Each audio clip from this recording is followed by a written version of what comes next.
Good day mga kaluguran. Ito ngayon ang model house o model unit sa townhouse. Ganyang tsura mga kaluguran yan. Oh.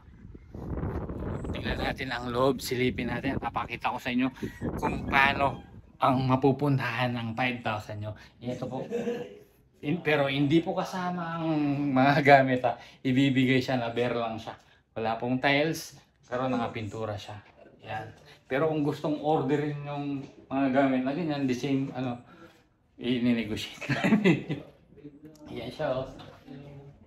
Isipin mo, 5,000. Hindi ka na nangungupahan, rent to own at mapapasayo ang ganyang unit. Ganda, oh. Tapos, dito sa labas, meron ka pa, pwede ka pa magpagawa ng dirty kitchen mo. Yan, oh. Luwag mo pa dito sa labas. Luwag pa yung area.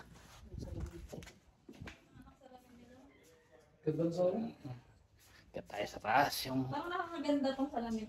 Oh, ganda.